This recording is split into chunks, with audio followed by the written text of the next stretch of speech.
ভাবুন তো, ইরানের গোপন অস্ত্র যা যুক্তরাষ্ট্রকে রাতের ঘুম হারাম করছে। সমুদ্রের গভীর অন্ধকারে লুকিয়ে আছে একটা ছোট্ট যন্ত্র। এটা শান্তভাবে অপেক্ষা করছে। হঠাৎ সারফেস করে উঠে আসে, আর তারপর একটা মারণাস্ত্র ছুটে যায় আকাশে, সোজা লক্ষ্যের দিকে। কোনো রাডার এটাকে ধরতে পারে না, কোনো প্রতিরক্ষা ব্যবস্থা এটাকে থামাতে পারে না। এটা কি সায়েন্স ফিকশন?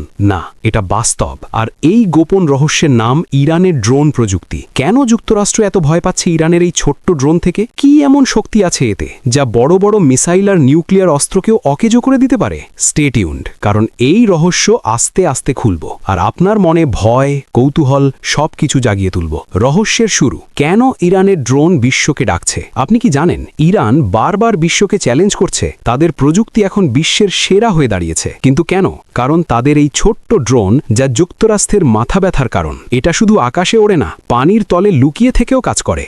হ্যাঁ, পানির তলে। ইরানের এই ড্রোনগুলো নির্দিষ্ট জায়গায় আঘাত হানতে প্রস্তুত, আর এটা তাদের নিজস্ব প্রযুক্তি। বড় বড় দেশগুলোর মাথা ব্যথা কেন? কারণ তাদের অত্যাধুনিক রাডার থাকলেও এই ড্রোনগুলো সহজেই সেগুলোকে ফাঁকি দিয়ে আঘাত হানে। বড় বড় মিসাইলের ওপর নির্ভরশীল দেশগুলোর জন্য এটা একটা দুঃস্বপ্ন। ইরান ছোট্ট জিনিস দিয়ে মিসাইলের কাজ করে যা রাডারকে সহজেই বোকা বানায়। কিন্তু এই রহস্যের গভীরে যাবার আগে ভাবুন তো, এটা কি সত্যিই যুক্তরাষ্ট্রকে ভয় দেখাচ্ছে? অপেক্ষা করুন, আরও গভীরে যাব। রহস্য খোলা। ইরানের ড্রোনের শক্তি। এখন আসুন রহস্যটা একটু একটু করে খুলি। ইরানের ড্রোন প্রযুক্তি 2025 সালে নতুন উচ্চতায় পৌঁছেছে। তাদের ইউইউভি মানে আনম্যান্ড আন্ডার ওয়াটার ভেহিকেল 24 ঘন্টা চলতে পারে, 200 মিটার গভীরে যেতে পারে। এটা মাইন শনাক্ত করে, বিস্ফোরণ ঘটায়, আর পার্সিয়ান গালফের মতো অগভীর জলে কাজ করে, যেখানে বড় যুদ্ধ জাহাজগুলো বিপদে পড়তে পারে। কিন্তু সবচেয়ে ভয়ঙ্কর হচ্ছে 2025 সালের ফেব্রুয়ারিতে ইরান উন্মোচন করেছে একটা সাবমারিন লঞ্চড সুইসাইড ড্রোন। এটা পানির তল থেকে ইউইউভি এর সাহায্যে লঞ্চ হয়, রকেট বুস্টার দিয়ে আকাশে উড়ে যায়, এআই চালিত, জ্যাম প্রুফ, অটোনমাস, মানে মানুষের নিয়ন্ত্রণ ছাড়াই লক্ষ্য খুঁজে আঘাত হানে। এটা বিশ্বের প্রথম এমন ড্রোন যা নৌযুদ্ধকে বদলে দিতে পারে। 2025 সালে ইরান এআই ইন্টিগ্রেট করেছে তাদের ড্রোন ফ্লিটে, যা Islamic revolutionary guard commander Hossein Salami ঘোষণা করেছেন। এছাড়া নতুন জেনারেশন বাজিজ ডেভেলপ ড্রোন আসছে, যা কৃষি থেকে মিলিটারি সব কিছুতে ব্যবহার হয়। রাশিয়ার সাথে কোলাবোরেশন করে শাহেদ ড্রোনের উন্নয়ন,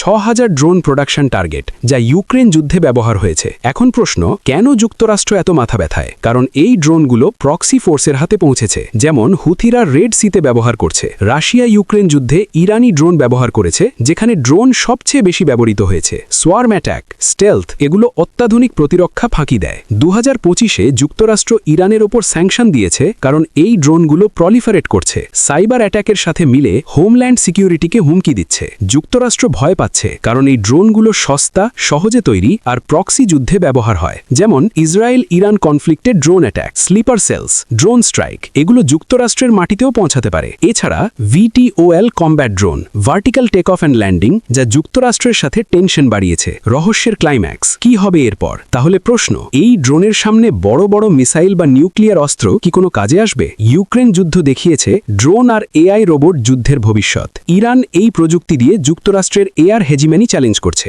Russia Iran drone axis global অর্ডারকে থ্রেট করছে। কিন্তু রহস্যটা এখানেই শেষ নয়। ইরানের এই ড্রোন চীনের সাথে মিলে আরও অ্যাডভান্স হচ্ছে, আর যুক্তরাষ্ট্র স্যাংশন দিয়ে থামাতে চাইছে। ভয়ঙ্কর সত্য, এটা নৌযুদ্ধকে বদলে দিতে পারে, পার্সিয়ান গালফ থেকে রেড সি পর্যন্ত। যুক্তরাষ্ট্র কি সত্যিই ভয় পাচ্ছে? হ্যাঁ, কারণ এটা তাদের প্রতিরক্ষাকে দুর্বল করে দিচ্ছে। IRGC লিডাররা মিসাইল লিমিট রিজেক্ট করেছে, ড্রোন ক্যাপাবিলিটি এক্সপ্যান্ড করছে। ফ্রেন্ডস, এই ছিল ইরানের গোপন ড্রোন রহস্য। দর্শক, লাইক শেয়ার করুন আর সাবস্ক্রাইব করে বেল আইকন প্রেস করুন, যাতে পরের ভিডিও মিস না হয়।